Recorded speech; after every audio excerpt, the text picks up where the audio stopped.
McDonald's is worth over $190 billion. It sells more food than almost any other restaurant chain on the planet.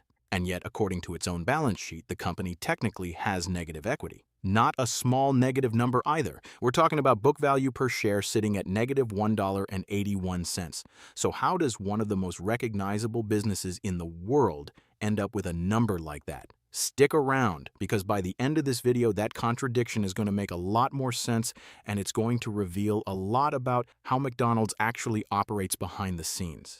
Let's start with the basics, because the day-to-day financial health of this company is worth understanding before anything else. McDonald's has a current ratio of 1.14, which basically measures whether the company has enough short-term assets to cover its short-term bills. Anything above 1 is generally considered fine, so on paper this looks okay. But here's where things get interesting. The quick ratio, a stricter version of that same test which removes inventory from the equation, drops to 0.87, meaning it's actually below 1. And working capital, the cushion of money left over after short-term debts are paid, is just $563 million, which is a fairly thin buffer for a company this size. None of this means trouble is coming, but it does tell you that McDonald's isn't sitting on piles of spare cash. Whatever cash does come in seems to be going somewhere else. We'll come back to that. Now, here's something interesting about who actually owns this company. Only 0.03% of shares are held by insiders, meaning the executives and leadership barely hold any personal stock. Meanwhile, institutions, think large funds and asset managers, hold 76.31%. That's a massive amount of professional money betting on this business. But here's where things get interesting.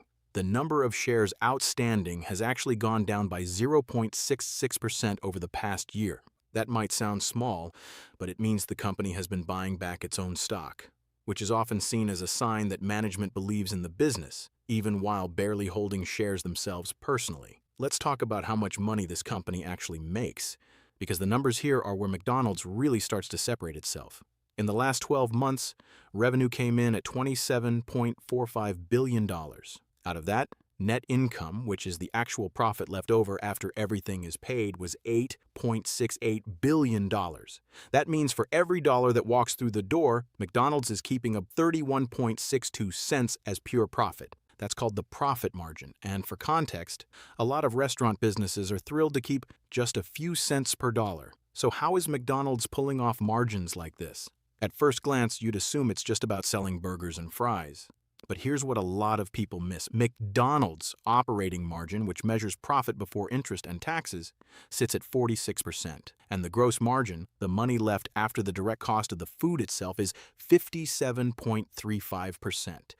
These are not typical restaurant numbers. These numbers look more like a technology or licensing company. And that's not a coincidence, because a huge part of McDonald's business isn't actually cooking food. It's collecting rent and royalties from franchise owners. That single fact explains almost everything else we're about to look at. Now let's go back to that negative equity mystery from the beginning. Equity, or book value, is what would theoretically be left over for shareholders if the company sold everything it owned and paid off everything it owed. For McDonald's, that number is negative $1.29 billion. At the same time, the company is holding $54.9 billion in total debt, but only $1.17 billion in cash. That gives a net cash position of negative $53.73 billion. In simple terms, McDonald's has taken on a large amount of debt, much of it likely used over the years to fund stock buybacks and dividends rather than to cover losses. This is where investors often get confused, because negative equity sounds alarming on the surface, but it doesn't necessarily mean the business is in trouble. It usually means the company has been aggressive about returning cash to shareholders instead of stockpiling it. So does all this debt put McDonald's at risk? This is where a couple of numbers actually tell a reassuring story. The interest coverage ratio, which shows how easily a company can pay the interest on its debt using its operating profit, is 7.91.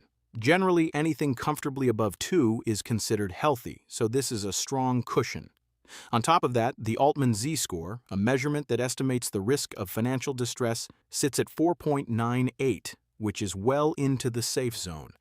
And the Piotrowski F-score, a score out of 9 that evaluates overall financial health, comes in at 6, which is a decent, stable reading. So despite the debt load, the underlying financial structure doesn't look fragile. Here's another number that might surprise you. McDonald's has raised its dividend every single year for 51 years in a row. 51 years. That includes recessions, financial crises, and a global pandemic.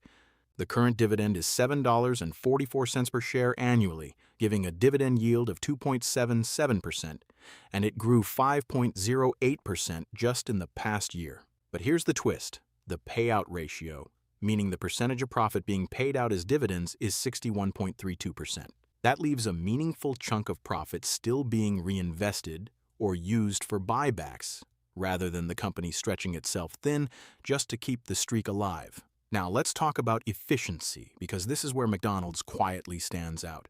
Return on invested capital, which measures how well the company turns money invested into profit, is 17.76%. Return on capital employed is even higher at 22.72%. Compare that to the weighted average cost of capital, essentially what it cost the company to raise money in the first place, at just 5.6%. When a company can earn returns of over 20% on money that costs them under 6% to access, that gap is where real wealth gets built over time. And with only 150,000 employees generating $182,973 in revenue per employee, this is a remarkably lean operation for its size. But it hasn't all been smooth lately. Here's the part a lot of headlines probably didn't mention. The stock price has actually dropped 11.31% over the past 52 weeks. It's currently trading below both its 50-day moving average of $275.09 and its 200-day moving average of $300.65. In plain terms, that means the stock has been in a downtrend on both a short-term and longer-term basis. The RSI, a momentum indicator that ranges from 0 to 100, sits at 46.22, which is neither overbought nor oversold, just sitting in fairly neutral territory. Interestingly, the beta is only 0.42, meaning this stock has historically moved with far less volatility than the broader market. So even during this decline, the ride has been relatively calm compared to more dramatic stocks.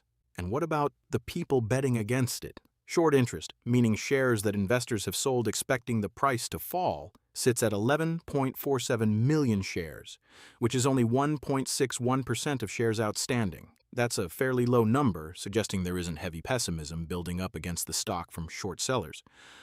So what do the analysts think, the people who study this company professionally? The average price target across 34 analysts is $323.90, which is 20.66% above where the stock currently sits, and the consensus rating is listed as buy.